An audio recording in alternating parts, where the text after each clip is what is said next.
Assalamualaikum warahmatullahi wabarakatuh. Balik lagi bersama saya Akbar CK. Di video kali ini kita akan menyaksikan perdebatan panas antara Andi Azwan dengan sosiolog yang bernama Musni Umar. Musni Umar dipermalukan habis-habisan oleh Andi Azwan karena Musni Umar ini terus-terusan serang Pak Jokowi dan sudutkan Pak Joko Widodo. Nah, sebelum kita ke videonya, jangan lupa like dan share. Tanpa berlama-lama lagi, langsung aja kita saksikan videonya berikut ini. Nah, siapapun yang melakukan perbuatan diduga perbuatan yang melanggar hukum, perbuatan kriminal itu harus dipenjara. Lalu kaitannya ke Pak Jokowi untuk diadili apa? Dia kan presiden, Pak. Masa orang misalnya ambil contoh. Apa Anda masuk adi akal? Orang korupsi itu tidak ada kaitannya dengan atas, Pak. Disitulah dia mempertanggungjawab. Ini terjadi korupsi, ini terjadi pembunuhan, ada kilometer 50 pembunuhan, ini ada kanjuruhan pembunuhan, ini macam-macam semua kejahatan terjadi, korupsi merajalela di mana-mana. Sekarang anak buah semua yang salah di penjara. Pemerintahan apa ini? Menteri melakukan kejahatan tanpa ada kaitannya dengan atas. Buat apa Anda dipilih menjadi presiden? Anda tidak bisa mengawal anak buah, tidak bisa menertibkan negara ini. Karena itu contohnya. Dan Jokowi saya katakan, kalau diadili belum tentu orang bersalah, Pak. Memangnya orang diadili itu sudah pasti bersalah? Belum tentu. Nantilah pengadilannya akan menentukan orang ini benar, ini salah dan lain sebagainya. Tapi kan CCRP sudah mengatakan di dunia ini Jokowi masuk bagian dari itu, Pak. Inilah ya, profesor tapi juga nggak ngerti hukum dan nggak ngerti tentang birokrasi. Pak, apakah semua hukum, Pak, itu harus ditanggung oleh presiden? Ketika presiden mempunyai pembantu-pembantunya secara teknis bertanggung jawab di atas kementerian, kemudian melakukan kesalahan, melangkahi dengan sumpah jabatan dia, haruskah presiden disalahkan? Pertanyaan saya begitu. Pertanyaan saya yang kedua, ya, kalau Anda saksi ahli pada saat itu ada COVID. Ya, kan kita ada undang-undang masalah itu tentang COVID itu, tidak boleh ada berkumpul, ya kan? Apakah juga Pak Jokowi yang bersalah untuk itu? Kan ada jajarannya juga yang bertugas untuk itu. Dia tidak akan menyentuh aspek hukum. Apa-apa Jokowi coba kita salah. lihat. Apakah dia menyentuh aspek hukum? Tidak. Dan Anda katakan adili Jokowi. Siapa yang mengadili Jokowi? Apa salahnya Jokowi? Dan Anda yang mengatasnamakan rakyat siapa yang Anda atasnamakan? Pertanyaan saya kan simpel untuk itu. Ya kan? Karena Anda ini seorang profesor, Bos. Ya, saya ingin mestinya Anda tahu juga bagaimana sih kira-kira birokrasi. Ya, jadi gini. Ini perkataan Anda itu tidak mencerminkan sebagai Anda seorang akademis. Mampu. Jadi gini, kalau ada kesalahan anak buah, siapa yang disalahkan? Kan atasan dong, komandan. Anak buah itu pasti melaksanakan sesuatu karena perintah dari atas. Bagaimana lebih perintah dari atas, ya? Kalau ini memang katakan begini, presiden adalah konseptor.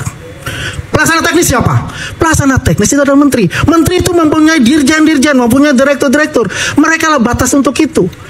Ya, kecuali memang perintahnya oleh presiden itu adalah melakukan korupsi. Apa perintahnya? Kan tidak ada konsep yang dibuat. Ada, katakan dulu namanya GBHN, PJMN. Itulah sebabnya. Jangan disamaratakan bahwa semuanya itu adalah salahnya presiden. Kucing ketabrak pun salahnya Jokowi. Itulah sebabnya, karena kesalahan begitu masif di tingkat bawah itu, Pak Jokowi sepatutnya dibawa ke pengadilan untuk diperiksa. Ini, kalau dilaporkan KPK tidak menemukan, tidak ada bukti yang tepat, tidak ada bukti. Apakah harus dipaksa KPK untuk melakukan itu? Di mana? Korupsinya apa aja? Kalau kita lihat flashback ke belakang, tidak ada. Semua presiden pasti ada korupsi. Ada BLBI pada zamannya Ibu Mega, ya. Terus Senturi zamannya Pak SBY. Apa lagi coba? Semuanya itu ada proses-proses seperti itu. Memang saya setuju pembenahan itu penting di dalam birokrasi kita. Ya, tapi kalau menuju kepada satu orang yang disalahkan, ya, sebagai penyebab permasalahan besar ini, saya katakan Anda keliru sebagai profesor. Ini gimana nih ya? Entah profesor entah apa ini ya, Musni Umar ini. Kok bisa-bisanya mengatakan kalau menterinya itu ada yang melakukan kesalahan, melakukan tindak pidana korupsi, itu yang bertanggung jawab itu presidennya. Presidennya itu harus diadili. Inilah ya, menyudutkan Pak Jokowi. Di Makarim ya, ditangkap KPK, itu juga salahnya Jokowi. Jokowi yang harus diadili. Nah, sekarang nih yang baru, Noel ditangkap. Ya. Kurang apa lagi Noel? Kadernya Gerindra. Berarti Pak Prabowo Subianto itu harus diadili. Gimana nih ya? Gimana nih kira-kira teman-teman? Menurut teman-teman, silakan ketik di kolom komentar ya. Apa-apa Jokowi yang salah, apa-apa Jokowi yang salah, itu menurut orang yang benci dengan Pak Joko Widodo ya. Guys, ada berita baru nih. Dan inilah berita barunya. Tara, Mak Jreng. Apa ini? Wahai orang yang beragama Islam yang ada iman, ingatlah Anda tidak boleh berbuat zalim baik kepada seorang muslim maupun non muslim. Anda telah di akhir akan diadili gantian. Anda telah berbuat zalim. Anda tidak bisa berdalih. Kalian kalau mau silakan balik. Kalau nggak setuju silakan kasih. Tidak bisa begitu. Karena putusan yang diputus di sini ini nanti akan diadili kembali. Dan kami terus terang terlalu selama ini kami kira. Zolim, kurang zolim apa inti terhadap Pak Jokowi ya? Menghina, menghujat, menuduh, kurang apa? Kosinudin kalah di persidangan ya, bawa agama lagi. Pengacaranya si Roy Suryo nih, ini nggak lama lagi nih ya, kliennya jebol juga tuh, pakai baju oranye juga. Siapa? Roy Suryo CS menyusul. Orang itu dekat, Bapak mukanya udah bengek, udah kayak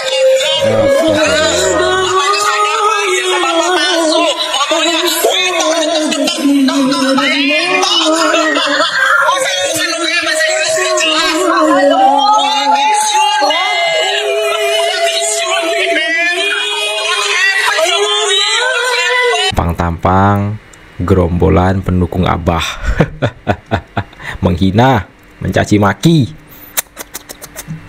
Bagaimana hukumnya menjelekkan pemimpin di media sosial dan memfitnahnya? Haram, nggak boleh akhi, tidak boleh akhi. Nggak boleh, nasihati datang kepadanya. Walaupun non muslim, kata Nabi SAW dalam hadis riwayat Muhammad, hadis sahih, man ahana amirahu ahanahullah. Siapa yang menghina pemimpinnya, Allah akan menghinanya. Nggak boleh.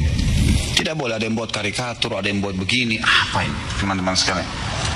Ada orang banyak menjadi pahlawan, kesannya dia paling hebat. Kalau bicara di warkop dia paling hebat. Oh saya begini, kalau saya bagaimana? Nah, di rumah saya di gang anda masih belum bisa jadi pemimpin.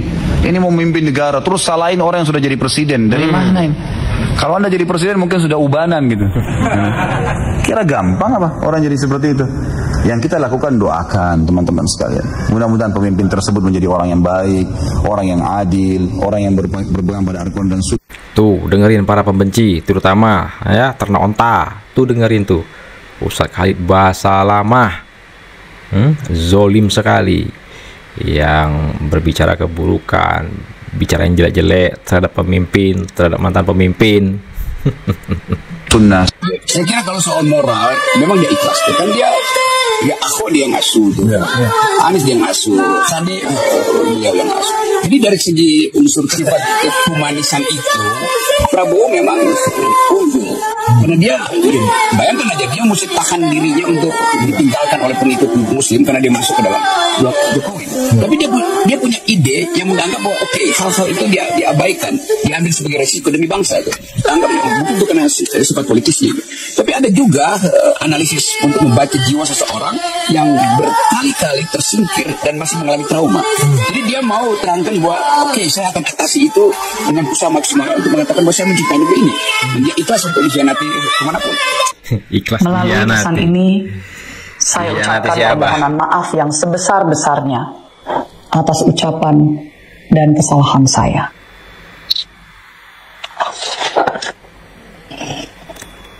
Dengan ini, Rahayu Saraswati, saya menyatakan pengunduran diri saya sebagai anggota DPR RI kepada fraksi Partai Gerindra. Saya berharap masih dapat diberikan kesempatan untuk menyelesaikan satu tugas terakhir, yaitu pembahasan dan pengesahan RUU Kepariwisataan yang merupakan produk legislasi kami di Komisi 7. Mantap. Ya, salah satu kader Gerindra sekaligus masih keponakannya Pak Prabowo Subianto mengundurkan diri anggota DPR RI. Nah itu teman-teman video kita kali ini, sedikit informasi yang bisa saya sampaikan di video kita kali ini. Jangan lupa like dan share ya. Jangan pernah ya gampang percaya dengan orang-orang yang selalu mencari pembenaran, bukan mencari kebenaran, ya, dengan bawa-bawa agama. Tuh contohnya udah ada di video tadi ya. Saya Akbar CK mau undur diri. Assalamualaikum warahmatullahi wabarakatuh. Salam sehat selalu. Bye bye.